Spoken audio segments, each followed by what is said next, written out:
बिस्मिल्लाहिर्रहमानिर्रहीम। अस्सलामुअलैकुम। International Islamic university Islamabad school Sahiwal campus. ये हमारा उर्दू जमात नाहम का लेक्चर नंबर 1 है। मिर्ज़ा असदुल्ला ख़ान गालिब की गज़ल नंबर 3 है। गज़ल 3 है। ये इसको किसने लिखा है? मिर्ज़ा असदुल्ला ख़ान गालिब ने। ठीक है, गालिब जो है वो इनका तखल्लुस है और अक्सर इनकी गज़लों में गालिब ही इस्तेमाल होता है और असदुल्ला ख़ान इनका नाम है। सबक की पढ़ाई शुरू करने से पहले आपके पास उर्दू की किताब, जमात का काम का रजिस्टर और इमदादी अशिया पेन मार्कर का होना ज़रूरी है। गज़ल को आप खुद से पढ़ लें, जो लफ्ज़ मुश्किल लगे वो आप ख़त कशीद कर लें। ठीक है, और उसके बाद मेरे साथ इस गज़ल की पढ़ाई करनी है आपने। गज़ल पढ़ने से पहले हम सफ़ा 128 खोलेंगे। इसके ऊपर क्या है, मुसन्निफ़ के बारे में लिखा हुआ है।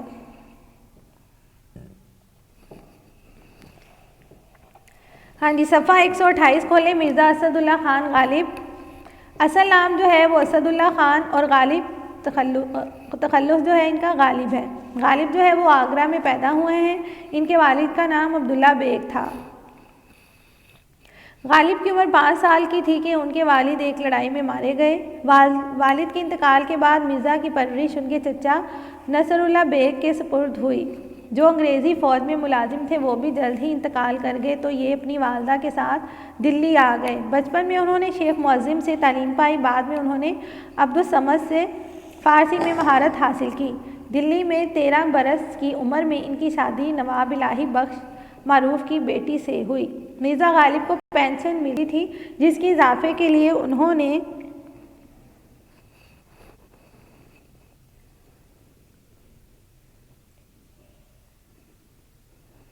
कोलकाता का सफ़र भी किया। ठीक है, पेंशन में इजाफे के लिए उन्होंने कोलकाता का सफ़र किया, मगर उसमें इजाफा ना हुआ। चुनाचा मुआशी तंगदस्ती की वजह से 1850 में बादशाह की मुलाजमत इख्तियार की। 1857 में जंग आज़ादी की वजह से पेंशन भी बंद हो गई और शाही मुलाजमत भी जाती रही। नवाब यूसुफ अली ख़ान वालिए रामपुर ने 100 रुपया माहवार वजीफ़ा मुकर्रर किया, जो ताहयात इन्हें मिलता रहा कि जब तक वो ज़िंदा रहेंगे इनको मिलता रहेगा। उम्र का आखिरी हिस्सा बीमारियों में गुजरा। उन्होंने दिल्ली में वफ़ात पाई और वहीं दफन हुए। अब जो मिर्ज़ा गालिब हैं उन्होंने उर्दू में भी शायरी की है और फ़ारसी में भी। ठीक है, उर्दू शायरी में इनका मुकाम बहुत बुलंद है, जिसे सब ने तस्लीम किया है। वो ज़्यादा वसत नज़र रखते थे। गालिब हर दौर के अहम शायर रहे हैं। इनकी फ़नी अज़मत को हर एक ने सराहा है। ठीक है, इनकी जो शायरी में है वो हर एक को पसंद थी। इनकी शख्सियत जो है वो हमा की शायरी में बड़ा तनोव और भूख अलमोनी पाई जाती है। ठीक है, इनकी जो शायरी है इनमें बहुत वसअत है। ठीक है, वैरायटी है इनकी शायरी में, मुख्तलिफ़ किस्म के मौज़ूआत मिलते हैं। ठीक है, इनकी उर्दू गज़ल जो है वो रंगारंगी, वसत नज़र, तख़य्युल की बुलंदी, पहलूदारी, मायनी अफरीनी, नादिर तशबीहात व इस्तारात। ठीक है, तशबीहात व इस्तारात, नए नए अल्फाज व तराकीब, तंज़ व ज़राफ़त, आफाकियत और जिद्दत अदा की बदौलत बहुत आला पाए की है। इन खसूसियात की बदौलत इन्हें उर्दू शायरों की सफ़े अव्वलीन में मुमताज़ जगह मिली। गालिब ने बहुत सारी गज़लें लिखी हैं। ठीक है, मकतूब मतलब खतूत लिखे हैं और फ़ारसी और उर्दू दोनों ज़ुबानों में इनका जो बहुत सा कलाम है वो महफूज है।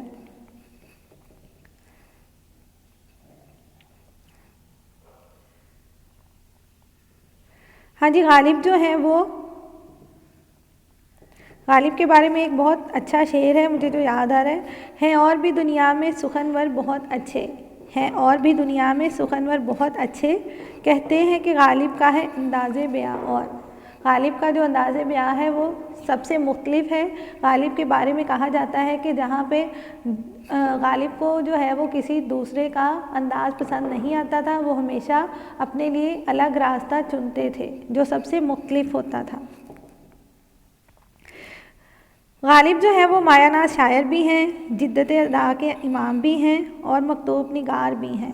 ठीक है, इनकी जो तसानीफ़ हैं, इनमें दीवान गालिब जो है और दीवान फ़ारसी, गुले राना, महर नीमरोज़, दस्तंबू, काते बुरहान, लताइफ़े गैबी, कादिर नामा, उर्दे हिंदी और उर्दू मुअल्ला शामिल हैं। ये गालिब की अहम तसानीफ़ हैं। गज़ल क्या है? ये मैंने आपको गज़ल नंबर 2 के लेक्चर में भी बताया था कि गज़ल के मायने हैं औरतों से गुफ्तगू करना।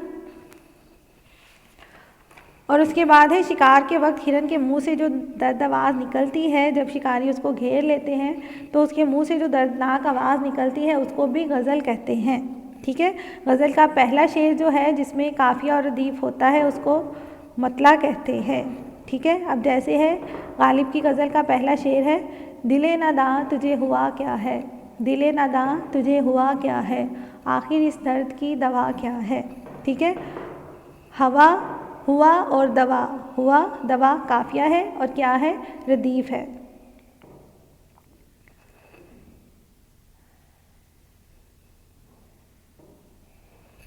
अब इसकी तशरीह अगर हम करें तो क्या होगी कि इस गज़ल के पहले शेर में शायर जो है वो कह रहा है कि जो मेरा दिल है वो नासमझ है, उसको क्या हुआ है। ठीक है,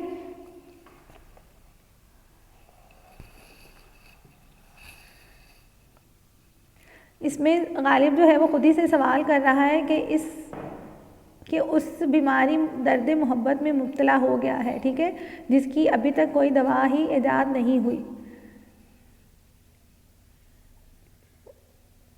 वो खुद को कह रहा है कि तुमने इस ऐसे शख्स से उम्मीदें लगाई हुई हैं जो वफा के मायने से भी आशना नहीं है। जब ये हाल दरपेश हो तो कोई तरकीब जो है वो चारागर साबित नहीं होती। इन नामवाफिक हालात का अंदाज़ा वही लोग कर सकते हैं जिन्हें इस तरह की मुश्किलात का सामना हो।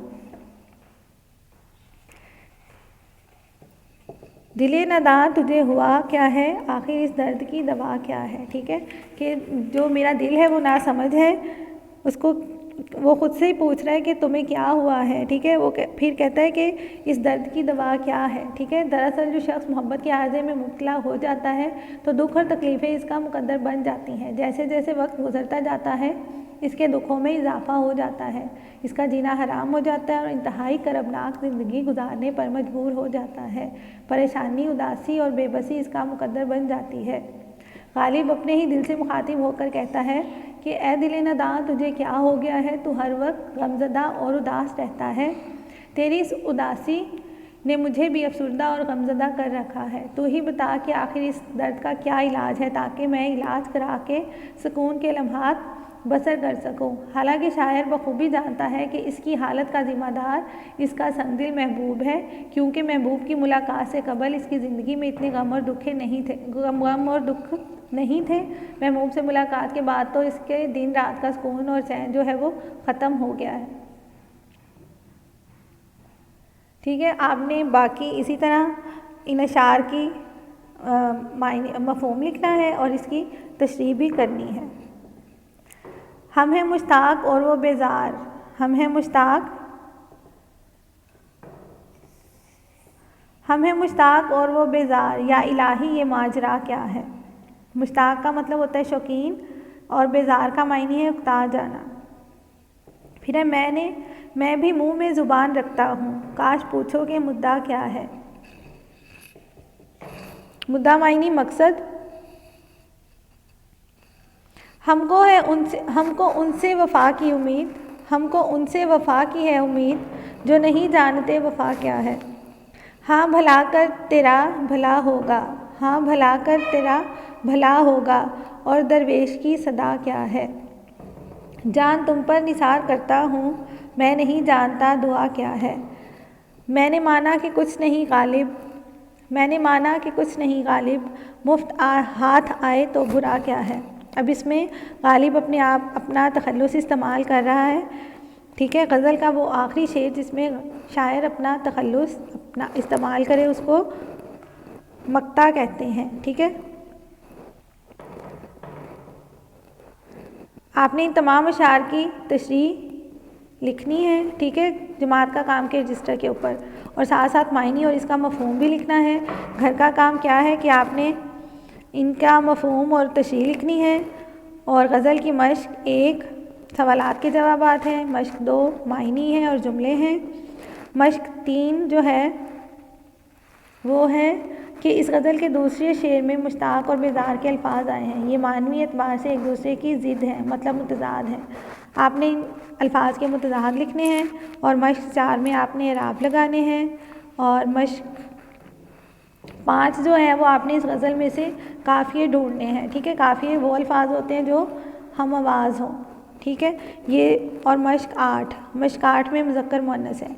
ये तमाम जो सवालात हैं वो आपने घर का काम के रजिस्टर पे करने हैं। और मश्क 6-7 जो है वो आपने किताब पे हल करनी है, ठीक है। और एक काम आपने और करना है कि गालिब की कोई गज़ल जो है वो याद करनी है और वो भी घर का काम के रजिस्टर पर लिखनी है, ठीक है। गज़ल गालिब की कोई भी याद करनी है और लिखनी है, ठीक है। यहाँ पे हमारी गज़ल नंबर 3 जो है वो मुकम्मल हो जाती है। आपने ये सब सारा काम अच्छे से करना है और समझना भी है, ठीक है। अगले लेक्चर के लिए अल्लाह हाफ़िज़।